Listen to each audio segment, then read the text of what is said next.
Welcome to TD Physics. So, you've got a Snell's Law or a refraction quiz coming up soon, and here's the practice that you may or may not have missed coming into school. So, you've worked with water. We learned that it has an index of refraction of 1.33, but we're working with a new plastic today that you don't know the index of refraction for. So, to find that, we are going to have a ray of light that comes in from the air, strikes our straight line surface here. It refracts or bends, and from previous work we know that it's going to bend towards the normal, or this direction. But how much, and how does that work out mathematically? We got a laser set up just below here. Just off screen we've got a laser, and the beam is coming in at 30 degrees. We've got our semicircle of plastic right here, and the light coming out the other side is just shy of 20 degrees. So in case you did this independently and got an answer of 20, I'll have some answers for that later. But I'm going to work with 19 degrees here. It's close. So how do we do the math of that? How do we find the index of refraction for this plastic using just our angle of incidence and our angle of refraction? Let's move this off to the side and get doing some math. So math is beautiful in that the language of the universe is written in math. Incident. Incident means where are you coming from? And in this case, we're coming from air, and air has an index of 1. Our angle of incidence in this context was 30 degrees, and we found our angle of refraction to be 19 degrees. So 19 is going to go on this side, 30 is going to go on our incident side. So that's going to look like this. 1, the index of refraction for air, times sine of 30 degrees is equal to our unknown index of refraction. So that's just a small number that lets us know how well light gets slowed down. And we got sine of our second angle here that we found inside of the plastic. Now, I happen to know that sine of 30 is equal to a half, and 1 times a half is still a half. So I know the extra zeros here aren't necessary, and for those in advanced physics classes, we'll scoff at that extra decimal, but for now, we're going to use it. NR stays our unknown variable here, and I calculated earlier that sine of 19 degrees is equal to 0.326. Well, a mathematician at this point would tell you that the fancy language for what we're about to do is called isolating a variable. And if you're a little bit less fancy, we'll call it getting NR by itself. What's the opposite of what's happening to NR? Well, multiplication is happening. So division happens over here. That's going to cancel out, but you have to do it to both sides. So there we go. So that's going to cancel out. And what we'll be left with here is NR is equal to a half divided by 0.326, and that gets us a value of about 1.53. Now, if you remember from earlier labs, water had a value of 1.33, and we found out that because it did not bend the light in the water as far. So water would bend it to about here, but this is going to bend it even further. So it's going to bend it about an extra 3 degrees. And so the number is slightly higher. If this was, say, diamond with an index of 2.4, you'd see this refracted ray being much more bent. But either way, less dense to more dense means that it is going to bend towards the normal. Our angle of refraction right here is going to be slightly less, or quite a bit less, than our angle of incidence, depending on how big this number here is. I'll let you pause the video there for a moment and take that in. And here I'm going to continue on to number 2. So assuming that we are going from the other direction this time, it's still the same plastic. So we found the index to be 1.53. And if that's the case, we are going to expect that our refracted ray is going to bend away from the normal, because we're going from something more dense to less dense. So this will bend away from the normal. But how much? with this equation, we can predict the future. It's what engineers and optometrists do to help make our lives better. Before we had a 1 on this side, but this time we're going to have the 1.53 on this side because incident means where are we starting? And we're starting inside of the plastic. And we know the angle that we're starting at. The angle that we're starting at here is going to be 35 degrees. And I already have that drawn in for us. Now, how far it's going to bend, we're about to find out. We're going into air, and in my course, that's the only index of refraction you need to remember. You need to remember one index, the number is 1, and that's for the air. Easy is the air you breathe. And then we have sine of our unknown angle, but we're going to predict the future with math. So 1.53 times sine of 35. Well, I'll break that down into little steps. If you want to do it all at once in a calculator, you are more than welcome to. You need to give me an equation and 1 step of substitution. And of course, 1 times anything is itself, so that 1 just simply goes away. If this is the case, 1.53 times 0.574 gives us 0.878. And if we want to get this variable by itself, isolating the variable, what we need to do is we need to move this to the other side. I just have to get some light on that. That'll work. So theta right here is going to be by itself if we bring sine to the other side. So it becomes inverse sine of 0.878. And if we do that in our calculator, inverse sine of 0.878 gives us 61 degrees. So we predicted that in this case, the light would be bending away from the normal. And I'm going to draw that prediction in before I even look at it. So 61 degrees would be something like that. So I should expect my laser light, if I do this, to land right on the 60 and maybe a little bit more. So what's that going to look like? I've got a laser. I've got a semicircular plastic prism. I've got laser light. Ooh, this lighting might actually work better. I like it. Okay, and we're coming from 35 degrees right here.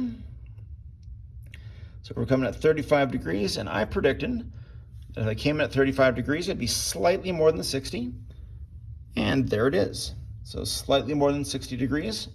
Math, with Snell's law, predicted the future. We're dead on, plus or minus a degree. So there's 2 more questions that I want to work on right here. What happens if we choose a different angle? What happens if we choose an angle not 35, but rather 55 degrees? And this is going to be potentially a trick question. So are we starting in plastic or in air? We're starting in plastic. So 1.53 is going in for our index of refraction. It's just the number for plastic where we're starting. And the angle we're starting at, sine of 55 degrees. And on the other side, we're trying to figure what the angle is going to be. We're going into air, or at least trying to. Spoiler alert. And that's the angle we're trying to find. Well, if that's the case, and we're looking at this, then what we'll find out is 1.53 times sine of 55 degrees. If I do that in little steps, 1.53 sine of 55 is 0.819. And 1 times anything, the 1 can just go away. All of this multiplied together gives us 1.25 sine theta r. And this is a sufficiently exciting thing in my life that we're actually going to look at the calculation. So if I have to get inverse sine, so I got to get sine to the other side, inverse sine of 1.25, and hit equals, I get a domain error. So this is a very, very unhappy calculator right now. And this tends to be a moment where we get a little bit anxious as students, because if I do this and I get an error, I assume I've made a mistake. But the fun thing about math here is that an error here actually means something. It does not mean that you're wrong. It means that you've asked a question, or you've been asked to ask a question that can't happen. So what does that actually look like in real life? Well, back to the protractor. Zoom out. Here we go. So 55 degrees. Bold stroke of light goes through the night sky. We throw our semicircular disc of plastic on here and get that angle just so, and discover that there's no light. Up in the air there is, but as soon as we drop below the prism level, there's darkness, only brightness right here, and that's really intense. We ask what angle does it come out at, and the answer is that it can't. It totally internally reflected. This is a perfect mirror the way that it is. What that means is that if we take this and move it in, this will result in a nice reflection off that surface.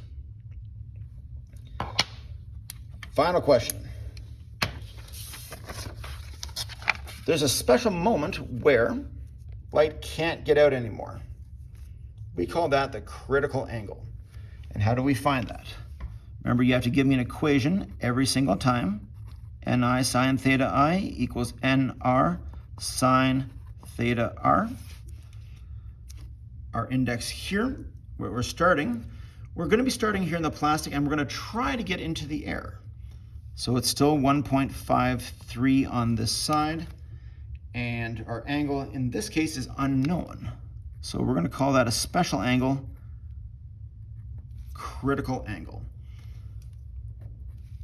On the other side, it's going to try to get into the air, and here's the key point.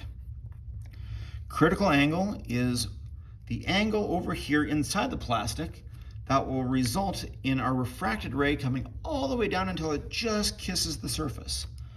And to do that, that would be 90 degrees, or all of them, from the normal. So this right here, key concept. It goes with critical angle. And of course, this is critical angle in air. In grade 10 at TD, we only do air and the other substance. So how do you get this by itself? Well, sine of 90 is 1. 1 times 1 is 1. That makes this side pretty easy. Sine of theta critical, or critical angle. If I want to get 1.53 to come to the other side, I need to divide both sides by 1.53. So I'm going to do that here, which means that the 1.53 here cancels out.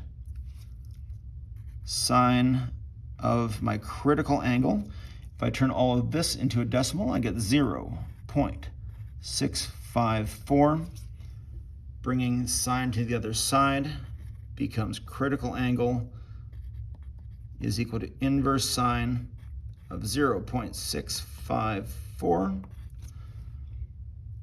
And if I put that into my calculator, I find it's going to be 41 degrees. And if that's 41 degrees, well, let's go see what that's going to look like in real life. So, back to the protractor. Zoom out so we can see all the degrees. Zoom out some more so we can see all the degrees.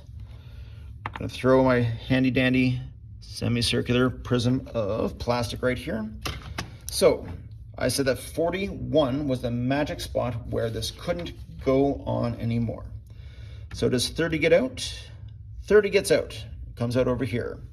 Does 35 get out? That's still less than critical angle, so that still gets out. How about 38? Well, 38 still comes out, although we're starting to run out of room over here. And I said 41 degrees was where it stops getting out. So at 40 degrees, it is all the way up to 80. Oops, there we go, 80 and a smidge. So if I go up here to 41 degrees, boom, it's disappeared. There's no more individual beam of light coming out here. I've got some extra reflection coming down beneath it. And look at the intensity of this. The light has suddenly got very intense right here. So we've gone through a few different types of questions that can be asked on a refraction quiz. Let's do a quick review.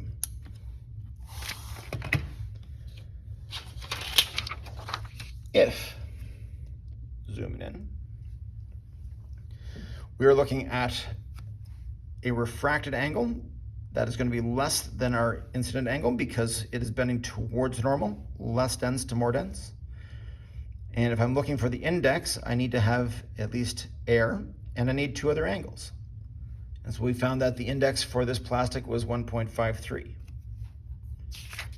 For our second scenario, we used that number to predict the future.